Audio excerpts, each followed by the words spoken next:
Bonjour, je m'appelle Ogier, fondateur du blog responsabledaffaires.fr et aujourd'hui je vais te montrer comment s'intégrer avec les amis de ton conjoint. Parce qu'il faut le noter, lorsqu'on est célibataire, on rencontre beaucoup de personnes, mais à un moment donné, on est en couple et on va devoir rencontrer le cercle social de la personne avec qui nous sommes en couple. Et ce n'est jamais une étape simple et c'est toujours une étape qui est bien souvent négligée. Avec tous les élèves que j'ai enseigné la séduction, à rencontrer de nouvelles personnes, je me suis toujours aperçu d'un truc qui était compliqué pour eux à gérer, c'est cette partie de rencontrer à un moment donné les amis, le cercle social, les parents, la famille de la personne avec qui ils se retrouvent à un moment donné dans une relation sérieuse. Et dans cette vidéo, je partage avec toi comment des astuces, des clés pour pouvoir t'intégrer facilement avec les personnes qui sont en fait dans le cercle social de la personne avec qui tu es. Donc assure-toi de rester bien jusqu'à la fin de cette vidéo. Et avant que je l'oublie, je t'invite dès maintenant à liker et à t'abonner à la page, à la chaîne YouTube pour ne pas rater les prochaines vidéos et découvrir les vidéos les plus populaires à travers les playlists pour améliorer ton corps, ton esprit, tes relations et tes finances. S'intégrer avec les amis de son conjoint. Voilà une étape incontournable qui va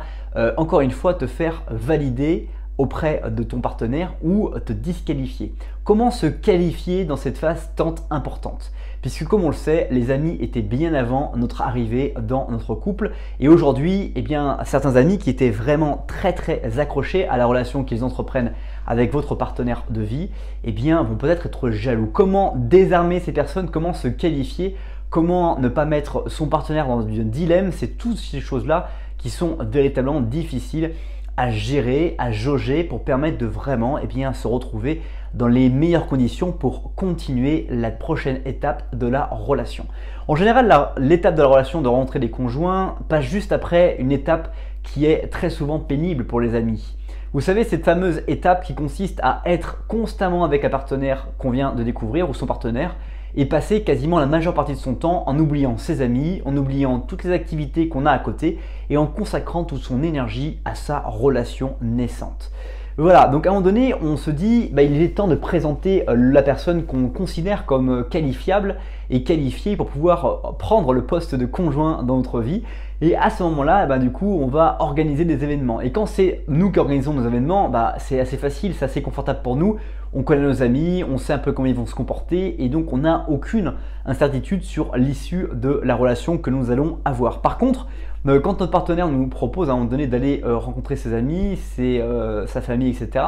on va devoir être dans une zone d'incertitude parce qu'il y a plein de choses qu'on ne connaît pas, il y a plein de choses dans lesquelles on n'est absolument pas certain dans les choses, comment elles vont se passer. Et on va devoir faire preuve de réflexion. La première astuce que je vais partager avec toi dans cette vidéo, c'est d'être toujours vraiment détaché du résultat. Quand quelqu'un veut vraiment être attiré par vous, c'est parce qu'il vous trouve naturel, il vous trouve normal. Et très souvent, ce qui se passe, la majeure partie du temps où les gens sont refusés dans un groupe, c'est quand ils ne sont pas empathiques. Donc la première astuce que je vais partager avec toi, c'est cette faculté à pouvoir être empathique, à poser des questions, à être très curieux finalement sur ce que font les amis de ton partenaire. Parce que peut-être que ta partenaire t'a tout expliqué, t'a tout présenté tes amis, mais quand tu vas les rencontrer,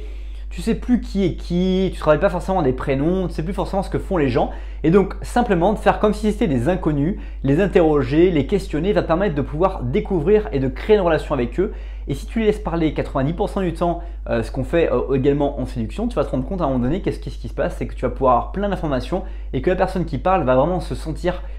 auprès d'un confident et va t'ouvrir les portes de sujets de conversation très profonds et d'avoir en fait des conversations très intenses qui vont marquer la relation et la mettre sur un pied d'estal qui va permettre de bien la démarrer et la lancer de façon vraiment intéressante. Donc ça, c'est une première astuce qui est vraiment très forte, c'est de s'intéresser et de prendre les gens comme des inconnus. Deuxième astuce qui est aussi très souvent liée à la première astuce, c'est de travailler la qualité plutôt que la quantité. Il y a toujours dans ces genres d'événements qu'on va rencontrer beaucoup de personnes, il y a tellement de monde qu'on ne peut pas forcément, dès la première soirée, discuter avec l'ensemble des personnes qui participent à cette soirée. Ne sombrez pas dans le piège que tout le monde des fois sombre, qui est en fait d'aller parler à tout le monde sur des conversations qui sont très peu intéressantes et dans lesquelles vous allez mémoriser que peu d'informations et finalement louper votre première arrimage, votre première arrivée dans cette relation avec les autres personnes. Donc je vous conseille encore une fois de vous concentrer sur les personnes les plus accessibles, les personnes qui vont venir vous parler, les personnes qui vont vous poser des questions pour qu'à votre tour vous leur posiez des questions et vous les fassiez parler, minimum mais maximum de qualité, et de rester le temps qu'il est nécessaire de rester avec les personnes jusqu'à ce que vous sentez que vous avez beaucoup parlé, beaucoup épuisé le sujet et que vous avez quelque chose à faire. Passer un peu de temps avec votre compagne, votre partenaire, aller voir une autre personne qui vous a vraiment amusé, etc. Bref, de prendre le temps pour chacune des relations que vous allez anticiper, de façon à ne pas vous retrouver encore une fois disqualifié par le groupe parce que vous auriez tous survolé tout le monde et juste vous aurez voulu paraître quelqu'un de génial alors qu'en fait vous aurez paru pour quelqu'un qui n'avait absolument rien à faire des amis de son conjoint et qui du coup sera considéré comme quelqu'un de superficiel et qui sera l'homme à abattre par la suite par l'ensemble des amis de sa copine. Troisième astuce également, eh bien, c'est de laisser faire les amis vous faire votre réputation. Après l'événement que vous allez passer, vous allez avoir vos amis qui vont discuter directement avec votre partenaire et qui vont lui donner leur feedback. En tout cas, c'est souvent le cas et vous ne saurez jamais les feedbacks que vous allez laisser par rapport à votre prestation, votre rencontre. Et quand on est dans une début de relation, c'est souvent une étape qui est incontournable qui va permettre à votre ami de valider le fait qu'elle est dans l'émotion par rapport à la relation qu'elle a et les gens qui sont autour vont être vraiment très factuels sur ce qu'ils ont ressenti et ce qu'ils ont observé. Et du coup, ce côté factuel va permettre aussi d'asseoir la relation que vous avez avec votre partenaire et aussi peut-être définir des trames beaucoup plus lointaines. Donc c'est important aussi d'avoir marqué cette bonne attitude et d'avoir été très empathique, d'avoir vraiment voulu s'intéresser à ce que faisaient les autres comme si on voulait vraiment suivre leur parcours, savoir où ils en sont, comment ils vont le faire et surtout, encore une fois, de ne donner aucun conseil aux amis de votre copine sur leur situation qu'ils ont, être uniquement dans l'empathie, d'écouter, de poser des questions, comment vont-ils faire pour résoudre le problème qu'ils rencontrent aujourd'hui. Et éventuellement seulement s'ils vous demandent qu'est-ce que vous feriez à leur place, de donner une réponse, mais ne jamais, au grand jamais, donner des réponses, en tout cas des solutions aux problèmes que les gens vont vous proposer parce que sinon vous allez paraître comme quelqu'un qui veut résoudre le monde entier et ce n'est pas ce que vous voulez aujourd'hui parce que votre but c'est de vous intégrer et donc d'être très humain et ne pas être un mode résolution de problème uniquement, même avec les amis de votre partenaire. J'espère vous avoir convaincu de bien vous intégrer dans le cercle social de votre partenaire, que c'est important pour pouvoir vous qualifier sur la suite de votre relation et d'être épanoui par rapport à cette étape qui est aussi très vivante, très intéressante puisqu'on découvre de nouvelles personnes. On apprend tellement des personnes qu'on rencontre, il y a toujours à apprendre d'une personne qu'on apprend, qu'on découvre, même si elle nous paraît de prime abord absolument pas intéressante, et il y a toujours